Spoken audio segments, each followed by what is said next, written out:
મહેસાણા જિલ્લાના વિજાપુર ભાજપમાં આંતરિક વિખવાદ હવે ખુલ્લેઆમ સામે આવ્યો છે। પક્ષના જ કાર્યકરો ગાંધીનગર સ્થિત કમલમ કાર્યાલય પહોંચ્યા અને પોતાના જ એક નેતા સામે ગંભીર આક્ષેપ સાથે રજૂઆત કરી છે। પૂર્વ જિલ્લા પંચાયત સદસ્ય ભરતભાઈ દાઢી સામે કાર્યકરોએ પક્ષ વિરોધી પ્રવૃત્તિઓનો આરોપ લગાવ્યો છે અને કડક કાર્યવાહી કરવાની માંગ કરી છે। સમગ્ર ઘટનાની વાત કરીએ તો વિજાપુર ભાજપમાં આંતરિક અસંતોષ હવે ચરમસીમાએ પહોંચ્યો હોવાનું સામે આવ્યું છે। પક્ષના અનેક કાર્યકરો ગાંધીનગર સ્થિત ભાજપના પ્રદેશ કાર્યાલય કમલમ પહોંચ્યા હતા અને સંગઠનના ઉચ્ચ નેતાઓ સમક્ષ પોતાની રજૂઆત કરી હતી। કાર્યકરોનો આક્ષેપ છે કે પૂર્વ જિલ્લા પંચાયત સદસ્ય ભરતભાઈ દાઢીએ પક્ષના અધિકૃત ઉમેદવારોને હરાવવા માટે કાવતરું રચ્યું હતું। તેમની કામગીરીના કારણે સ્થાનિક સ્તરે ભાજપને નુકસાન થયું હોવાનો પણ કાર્યકરોએ આરોપ લગાવ્યો છે। કાર્યકરોનું કહેવું છે કે વર્ષોથી પક્ષ માટે કામ કરતા કાર્યકરોની અવગણના થઈ રહી છે, જ્યારે પક્ષ વિરોધી પ્રવૃત્તિઓ કરનારાઓ સામે કોઈ કાર્યવાહી નથી થતી।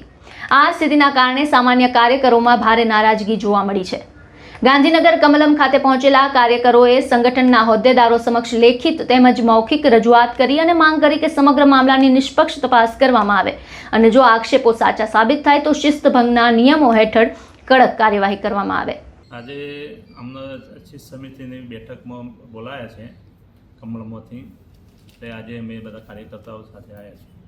કેમ આવવું પડ્યું, કારણ શું? આવવાનું જે ગત ચૂંટણીમાં જ્યારે ભારતીય જનતા પાર્ટી વિરુદ્ધ જે કામગીરી કરી હતી પાર્ટીના કાર્યકર્તાઓ, એ બાબતે શિસ્ત સમિતિની બેઠક થઈ એટલા માટે આવવું પડ્યું। કોણ હતું અને કોણે તે ભાજપનું હતું કે જેને ભાજપના વિરોધી પ્રવૃત્તિ કરી? ભાજપમાં ભારતીય જનતા પાર્ટીમાં જ્યારે વસઈમાંથી જે પ્રવૃત્તિ કરનાર ભરતભાઈ સ્ટેન્ડિંગ કમિટી ચેરમેન જિલ્લા પંચાયત મહેસાણા એમને અગર ટિકિટ ન મળવાથી એમને પાર્ટી વિરુદ્ધ કાર્ય કર્યું। આવું તમે શું ઈચ્છો છો ભાજપ પક્ષ તરફથી? કંઈ ને અમે ભારતીય જનતા પાર્ટીને એ કહેવા માગીએ કે પાર્ટીમાંથી અમને ન્યાય મળે અને બસ એનું અમને પરિણામ આપે।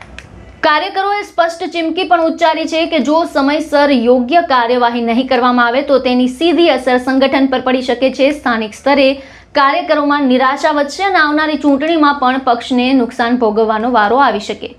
હવે આ સમગ્ર ઘટનાએ વિજાપુર ભાજપના આંતરિક મતભેદોને ફરી એક વખત જાહેર ચર્ચાનો વિષય બનાવી દીધા છે।